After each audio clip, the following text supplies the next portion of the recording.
ہے، لیکن اس طرف جنوبی ایشیا کے اس خطے میں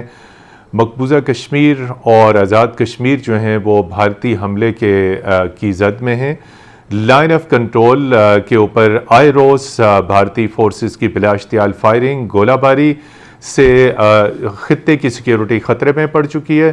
اور کوئی دن خالی نہیں جاتا جب بھارتی security forces line of control پر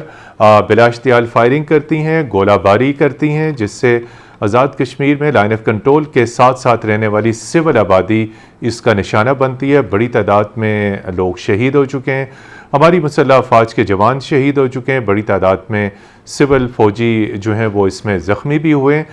تو یہ آخر کیا وجہ ہے کہ ایک وقت میں جب دنیا کرونا سے نبرد آزما ہے، اس سے نمٹ رہی ہے، لیکن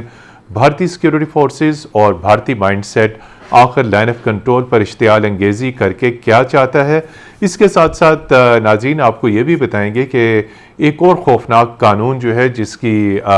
بھارت نے جسے انٹروڈیوس کیا ہے، متعارف کرایا ہے، وہ بھارتی مقبوضہ کشمیر کے اندر نیا ڈومیسائل لا ہے، یعنی کشمیر سے باہر کا کوئی بھی شخص اگر وہ کشمیر کے اندر وہاں پہ کچھ عرصے سے قیام پذیر ہے، اس نے وہاں تعلیم حاصل کی ہے، کچھ عرصہ وہاں پہ رہا ہے، تو اسے ڈومیسائل دیا جائے گا۔ اس کے کیا خطرناک اثرات ہوں گے، اور اس کے ساتھ ساتھ اوورآل کرونا کے پاکستان اور بھارت کے اوپر کیا اثرات پڑ رہے ہیں؟ جیسے کہ میں نے بتایا کہ اس وقت پوری دنیا کرونا سے نبرد آزما ہے، لیکن لائن آف کنٹرول پر ایک مرتبہ پھر جسے کہتے ہیں کہ ہندوستان کی توپیں اور ان کی فائرنگ، گولہ باری، لائن آف کنٹرول جسے ہم کہتے ہیں ایک مرتبہ پھر لہو لہو ہے۔ مقبوضہ آبادی کا تو ہم ذکر کریں گے، لیکن لائن آف کنٹرول پر بھارتی اشتعال انگیزیاں اس وقت حد سے زیادہ بڑھ چکی ہیں، اور 24 گھنٹوں میں 3 مرتبہ بھی line of control per cease fire کی وائلیشن کی گئی۔ آخر یہ ہندوستان کیا چاہتا ہے؟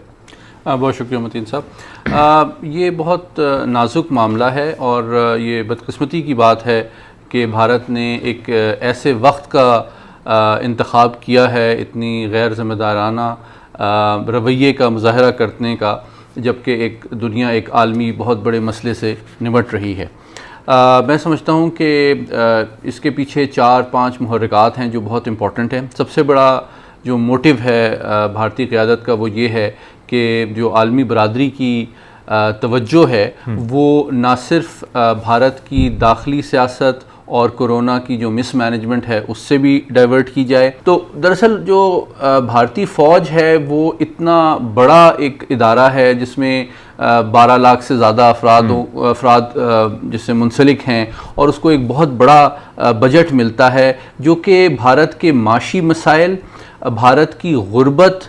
اور یہ کرونا کی جو وبا ہے اس کے حوالے سے ایک بہت بڑا پریشر ہے ان کے بجٹ پہ۔ آپ کے مٹیریل ریسورسز، آپ کی ٹیکنالوجی، اس کا اس وقت فوکس اس وبا سے نمٹنا اور انسانیت کو اس بہت بڑے عالمی چیلنج سے بچانا ہونا چاہیے۔ ایک ایسی ریاست کر سکتی ہے جو کہ عالمی سطح پہ ایک بڑی طاقت کے طور پہ اپنے آپ کو منوانا چاہتے ہیں۔ ہم دیکھ رہے ہیں کہ نہ صرف جنوبی ایشیا کے تمام ممالک، خود ہندوستان اور دنیا پوری جو ہے اس وقت وہ کرونا سے نمٹنے میں نبرد آزما ہے، لیکن بھارتی سیکیورٹی فورسز ہم دیکھ رہے ہیں یقینی طور پہ لائن آف کنٹرول پہ وہ جو کچھ بھی کر رہی ہیں وہ اپنی پولیٹیکل گورنمنٹ کے اشارے کے اوپر ہی کر رہی ہیں۔ تو آخر ایک طرف دنیا ایک اور بہت بڑے بحران کا شکار ہے، تو لائن آف کنٹرول پر اشتعال انگیزی کا بھارتی مقصد کیا ہو سکتا ہے؟ پاکستان نے ہمیشہ کہا ہے کہ جو 2003 کا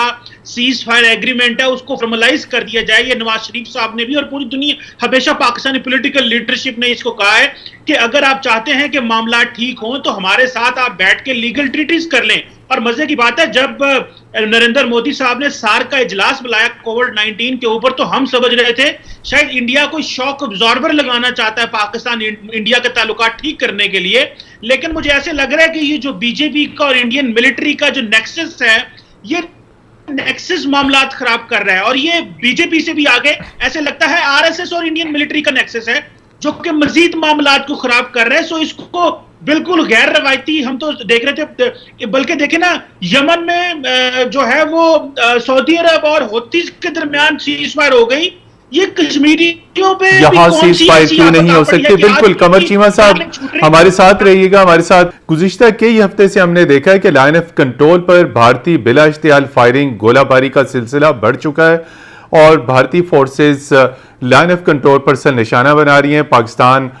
جو ہے دفتر خارجہ اس حوالے سے بھارتی سفارتکاروں کو طلب بھی کرتا ہے. آپ یہ بتائیے کہ یہ اس کے پیچھے کیا محرکات ہیں؟ بھارت آپ نے بالکل صحیح فرمایا کہ پچھلے کئی مہینوں سے، بلکہ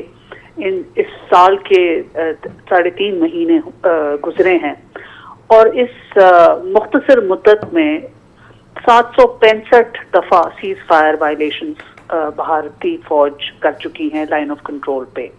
اور بڑی اس میں شہادتیں بھی ہوئی ہیں، سیریس انجریز بھی بہت سارے، کیونکہ پوری انسانیت کے اوپر ایک بہت بڑا چیلنج آیا ہے یہ کرونا وائرس کی حوالے سے، کہ بہت کلیئر ہے کہ یہ کیوں ہو رہا ہے. بھارت میں بہت سارے مسائل ہیں، اور اس حکومت کے آنے سے ان کا جو RSS کا ایجنڈا ہے اور جو انہوں نے لاز انیکٹ کیے ہیں پچھلے کئی مہینوں سے، اور اس میں حکومتی ارکان بھی اور فوج بھی، مجھے بہت افسوس کے ساتھ کہنا پڑتا ہے کہ سب برابر کی شامل ہیں.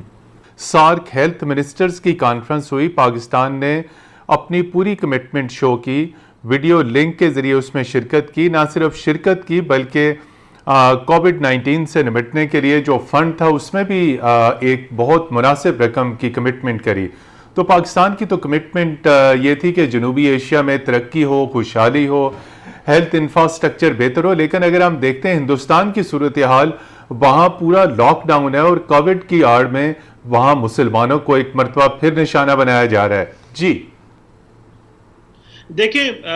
متین حیدر صاحب، پہلی بات تو یہ ہے کہ ہم بڑے خوش ہوئے کہ شاید جس سارک کو انڈیا نے چھوڑا تھا اور وہ سمجھتے تھے کہ یہ کسی کام کا نہیں اب رہا، اسی سارک کو دوبارہ یوٹیلائز کرنے کی کوشش کی، اور بالکل اچھا کیا کہ غیر روایتی سیکیورٹی کے حوالے سے انہوں نے کوشش کی لوگوں کو اکٹھا کرنے کی. ہمیں اعتراض تھا کہ کشمیر کے معاملے میں بھی سارک کا اجلاس بلایا جائے، صرف اس معاملے میں نہ بلایا جائے. لیکن جیسے تیسے ہم نے تقریباً $3 ملین اس میں ڈال کے یہ بتانے کی کوشش کی ہے کہ ہم بھی اتنے ہی سیریس ہیں جتنے باقی لوگ سیریس ہیں. لیکن پرابلم یہ ہے کہ اس کو چلانا کیسے، اس فنڈ کو یوٹیلائز کیسے کرنا ہے. انفارچونیٹلی انڈیا نے سارک کو اتنا ڈس فنکشنل کر دیا ہوا ہے کہ وہ جو ایک ٹرسٹ ڈیفیسٹ ہے اس کو ختم کرنے کے لیے پہلے بہت ساری ایفرٹس اور محنت چاہیے. تو میں سمجھتا یہ ہوں کہ انٹرنیشنل کمیونٹی بھی بڑی کیئرفلی دیکھ رہی تھی کہ جو سارک کا کیسے استعمال کیا جاتا ہے. بلکہ کچھ ڈپلومیٹس نے ہم سے پوچھا بھی کہ یہ جو انڈیا کی کوشش ہے کیا یہ واقعی ایک جینوئن کوشش ہے یا کہ ایک انہوں نے جسٹ لوگوں کی سمپتھی لینے کے لیے انٹرنیشنل کمیونٹی کو دکھانے کے لیے کی ہے. تو میں نے تو اس کو حوالے سے یہ سمجھتا ہوں کہ اگر انڈیا واقعی چاہتا ہے کہ سارک کو جو ہے فنکشنل کیا جائے اور خطے کے ممالک کو اکٹھا کیا جائے، تو میرے خیال ہے اس کا سب سے حل یہی ہوتا ہے کہ جتنے بھی لیگل فریم ورکس ہیں ہم ان کو اسٹرینتھن کریں، اور سارک بھی ان لیگل فریم ورکس میں آتا ہے. اور اس کے ساتھ ساتھ صرف سارک اب متین حیدر صاحب نہیں چلے گا، سارک کے ساتھ ساتھ ہمیں ایک تھرڈ پارٹی انٹرونشن چاہیے. تو آخر آفر بھی موجود ہے، لیکن اس کو مانے گا کون؟ دیکھیے پاکستان تو تیار ہے. جی پاکستان تو تیار ہے، لیکن انفارچونیٹلی اس وقت جو کرونا وائرس کی عالمی وبا کے نتیجے میں جو طرز عمل عالمی طاقتوں کی جانب سے سامنے آیا ہے وہ بہت افسوسناک بھی ہے اور تشویشناک بھی ہے،